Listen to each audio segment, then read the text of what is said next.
I love it when a plan comes together, especially when there's no individual that's planning anything. Together. Plan comes together. We work it out together. 2 weeks ago, I told my wife I'm struggling. Not feeling the love, no connection. And 2 weeks ago, that's exactly where I was at. I knew it was my turn to do a sermon, and I had nothing. Just empty. Not a clue what I was going to speak about. Told her this, and she says, well, something to come to mind. It always does. It always does. Plans come together. Later that week, about a week and a half ago, during my morning Bible study, I came upon a lesson about the Shema. It's an Old Testament prayer ancient Hebrews would say every morning and evening. It's from Deuteronomy 6, and it goes, "Hear, O Israel, the Lord is our God, the Lord is one. You shall love the Lord your God with all of your heart, with all of your soul, and with all of your strength or might." It's called the Shema because Shema is a Hebrew word for hear. Hear, O Israel, Shema. Kind of like the Lord's Prayer is sometimes called the Our Father who art in heaven, or as Catholics, they've got the Hail Mary, full of grace, the Lord is with thee. It's called the Shema because the first word in the prayer is hear, O Israel. Hear, O Israel. It's telling us to listen. Twice a day, every morning when they woke up and every night when they went to bed, they were reminded to listen. As I was doing my Bible study, it was like the Lord was speaking to me. Hear, O Grode. Listen, O Grode. Yeah, that's why I was struggling. That's why I wasn't feeling it. Came to realize that I'm tired. I'm frustrated. This morning in our Bible study, it really means nicer way of saying I'm angry, right? I don't like feeling this way. Realized that about a week and a half ago. I don't like feeling this way. And so, what are you to do? Well, it's been 3 tough years for the Grode family. I made it through chemo, cancer's gone. Woohoo! Post-cancer, I had infections and issues with the surgery site and made it through that. It was not pleasant. However, all healed. During those 2 years, there were ups and downs with work, more downs than I'd really like to have. But faith was getting me through. Problems were there. Now, I'm looking for new employment. Yeah. July 1st, I'm going to be working somewhere else because I won't be working here anymore. Where exactly? It's an excellent question and one I would really like answered. Like sometime soon, please. Life's a little stressful. Now, I know everything's going to work out. It always does. But I don't feel that way. My thoughts and my feelings, they're not connected. And so I'm distracted. I'm not where I need to be. I'm not listening, right? I've been here before. This is actually a really neat story. When I was much younger, leaving college, didn't know where I was going to go, what I was going to do, what I was going to become, just kind of had that angst. And an older friend of mine, a gentleman, probably one of my first mentors, he said, Grode, take some time, write down where you want to be in 5 years, and don't win the lottery. Don't have a long-lost uncle come in and will you $1 million. Seriously, where do you hope you're going to be in 5 years? Put it in an envelope, set it aside. I had to listen to Carl. I always listen to Carl. I did it. He followed up the next day. Did you do it? I did it, Carl. All right. Life went on. 3.5 to 4 years later, wasn't even the 5 years, but Carl said, hey, Grode, remember that envelope I told you to put away? I said, yeah. He said, I think it's time to get it out. Carl had realized my life had taken a different trajectory. And I opened up that envelope and I read from past me where I was hoping I would be in 5 years. And the amazing thing is my life so much richer, so much better than where I was hoping I'd be. Things work out. They always do. I don't know where I'm going to be in 5 years. But if history has any way of showing you where you're going to be, God's got a plan. It'll come together.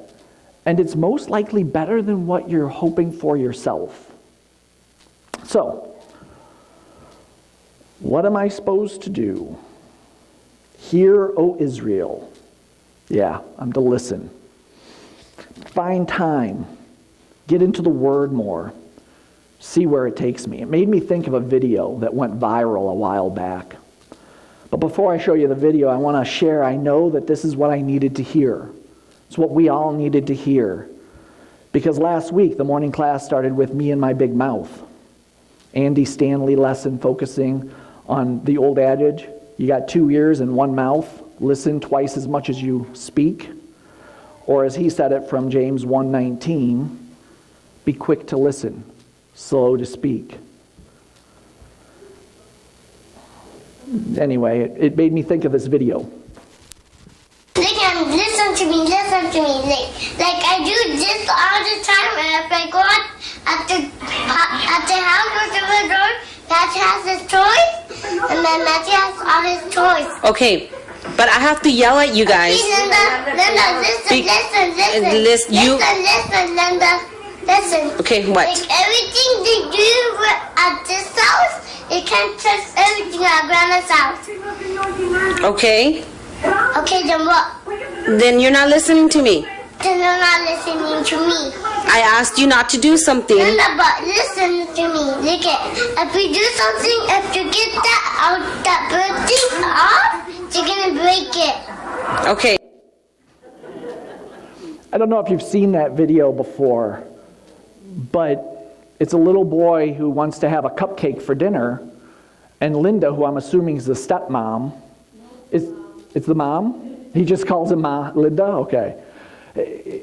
You know, she doesn't want him to have a cupcake. And the little boy is frustrated because they're at Grandma's house. In Grandma's house, the rules are different. You're allowed to touch everything. And that cupcake, you know? And I was thinking of this because, well, in this analogy, I'm that little boy, and God is Linda.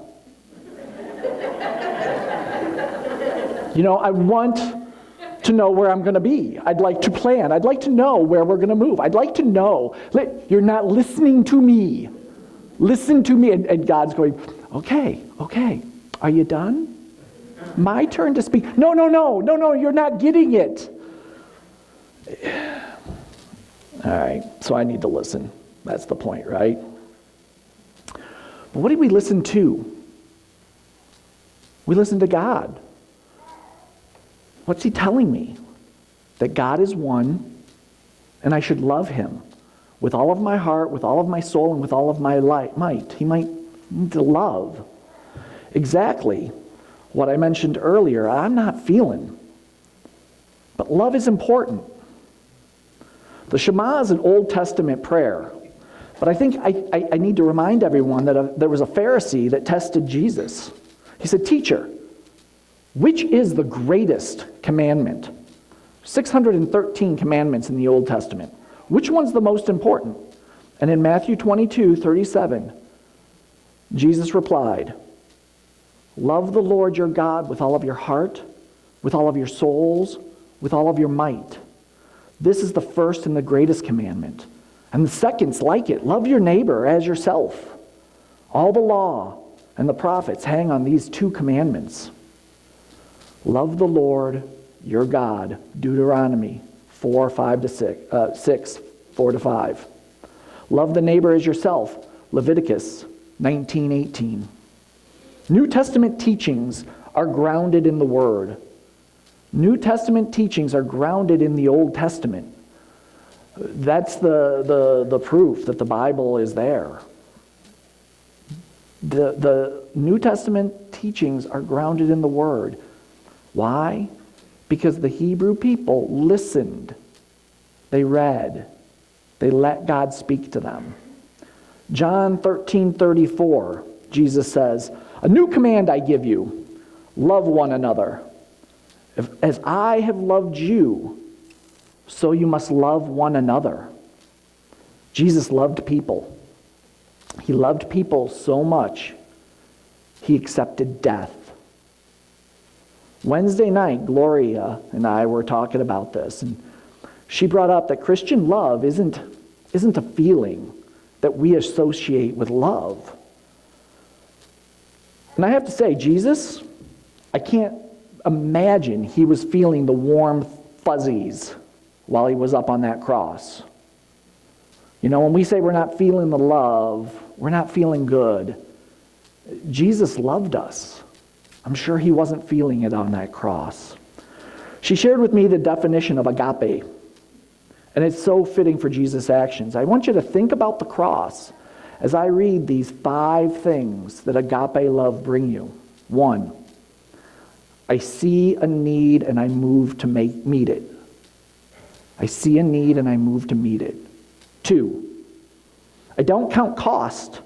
I don't count the cost of meeting that need. I see a need, I meet it, and I don't count the cost. 3, I don't evaluate the person who has the need. You know, I'm not here to judge, I'm here to help because I love you.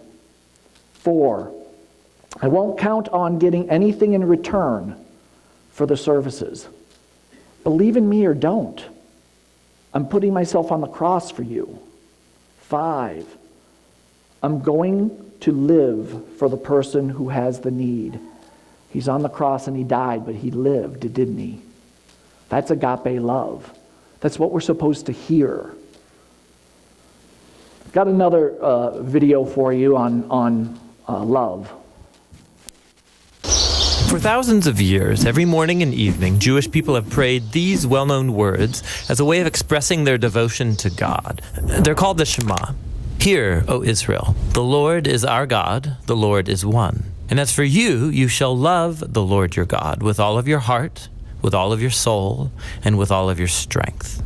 We're going to look at the third key word in this prayer, how Israel is called to love their God. But what does that mean? Love is a very common word in most languages, as it is in ancient Hebrew. It's pronounced ahava. It most basically refers to the kind of affection or care that one person shows another. It sometimes describes physical affection, like the king of Persia's love for Queen Esther. But there are other Hebrew words that more specifically refer to physical desire or sex. Ahava is more broad.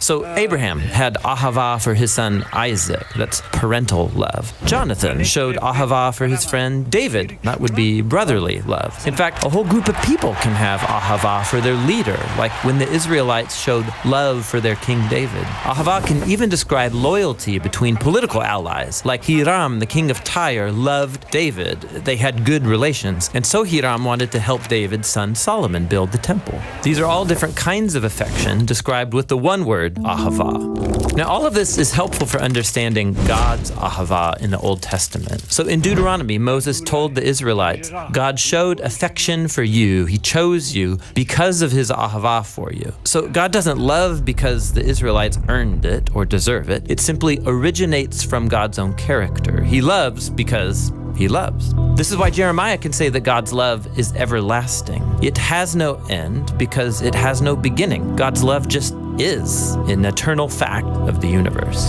And God's love is not a duty, it's a genuine feeling, an affection that God experiences. This is why the prophet Hosea compares God's love for his people to a husband's ahava for his wife, or to a parent showing ahava for their child. It's one of the strongest things that God feels. But that doesn't mean that God's love is just a feeling. God's love is also in action. It's something God chooses to do. Like when Moses says, because of God's ahava for your ancestors, he brought you out of Egypt with great power. God's love isn't just a sentiment, it is something God does. And so, in the Shema, Israel is called to respond to God's ahava by showing ahava in return. And just like God's love, human love is to show itself through actions. Like in Deuteronomy 10, What does the Lord your God ask of you except to fear the Lord your God, to walk in his ways, to love him and serve him, and to keep his commands? All of these actions are centered around love. If I'm not doing them, I don't actually love God. I just say I do. Which leads to one last thing. In the Old Testament, I show my love for God by how I treat the people around me. In Deuteronomy, we read that God defends the cause of the fatherless and the widow, and he shows ahavah for the immigrants among you, giving them food and clothing. And so you also show ahavah for the immigrant. So the people are to imitate God's ahavah by showing ahavah for others. This is the idea underneath the famous line, "You shall ahavah your neighbor as yourself." And so at the end of the day, all of this is rooted in God's own eternal ahavah. Like we read in the New Testament letter of 1 John, we love because God first loved us. And that's the Hebrew word ahavah. That video comes from the Bible Project. It's part of my morning ritual. I watch their videos. They've got one for every book of the Bible. None of them are more than 10 minutes long. They're all like 5 to 7 minutes long. They've got one summarizing every book of the Bible. Sometimes they've broken larger books of the Bible into 2 video series where they'll talk about the first half and the second half. They've got word studies. Tim Mackey, who is the pastor on this, actually speaks fluent Hebrew. He learned Hebrew because he wanted to read the Old Testament as Jesus would. He also knows Greek. And he talks about, there's a good video on agape. You know, the New Testament, they had to take ahava and turn it into agape. And they talk about the history and they show all of that. I personally listen to their podcasts. Every one of their word studies, there's like, I think 14 hours. I listened to it on my way north this weekend. I had an interview 6 hours north of here. So I drove, interviewed, went to visit my sister, drove back, and that's 12 hours. And I basically listened to the podcast on the Sabbath. They spend the whole time talking and recording their conversation, and then they distill it down to these little 5-minute videos. It's a great opportunity to get in the Word and summarize it for us people that don't like to read as much. The point here is there's plenty of opportunity to hear, right? As I said, this sermon came to me from my habit of doing those daily Bible studies. I read a little bit, I watch the videos for a while. This sermon came to me because of the Word each day. I'm in the Word each day. And then in the morning class on Sunday, I'm faced with Andy Stanley talking about James 1:19 through 21. It says, "My dear brothers, take note of this. Everyone should be quick to listen, slow to speak, and slow to become angry. For man's anger does not bring about righteous life that God desires. Therefore, get rid of all moral filth and the evil that is so prevalent, and humbly accept the word planted in you, which can save you." Slow to anger. Getting rid of the moral filth and evil. Love. Or as it reads, humbly accept the word of God, which is to love. Morning class, another opportunity to hear. I'd also be remiss if I didn't point out that on Wednesday nights, Russ is leading a study on prophecy. His sermon last week talked about God and how the Bible is his way of speaking to us. Yeah, Wednesday nights. Reading the Bible as a group, getting in the Word. More opportunities to hear, O Israel, to listen. Life is hard. Bible says we're not saved through works. In other words, life doesn't get easier by soldiering on. It gets easier by being in God's Word and listening. Lest you become angry, as James pointed out, or the reminder that if you get angry, you get frustrated, you get to be like me and you stop listening. You stop listening until God pounds you in the head and says, "Hear me." I want what I want when I want it, Now, I'd like my answers sooner rather than later. I don't think everybody is much different than that. You get frustrated, you stop feeling the love, or better said, not being able to act in a loving way, not choosing that. I purposely had to try to slow down, listen, get connected to the love. And the fact of the matter is, my life isn't that bad. My struggles are not excruciating. Right? Mitchell did a good sermon the other day on the cross and being crucified and what excruciating means. But we're not God. We don't have to judge ourselves by his standard, thank goodness. But we are called to struggle because life is hard, especially if you're trying to do it right. And more importantly, if you're trying to do it alone. We need to come together so that we can talk to each other. Iron sharpens iron. Think about those 5 characteristics that we talked about of agape love. We're here for each other. Faith will carry us through if you listen and you love God with all your heart, soul, and strength. So what's the point of this sermon? That I am just so thankful that you're all here. Come to Wednesdays.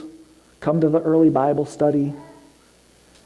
It's how we hear and through discussion together that we sharpen each other. Before we end in prayer, I just want to say, this is a great church. It really is. I want you to know how much I appreciate all you do for me. The Grode life has been hard the last couple of years. But I came here and everybody gave me smiles. They gave me love. They got me through. That's what a church is for. So, we're going to end this sermon with prayer. Dear Lord,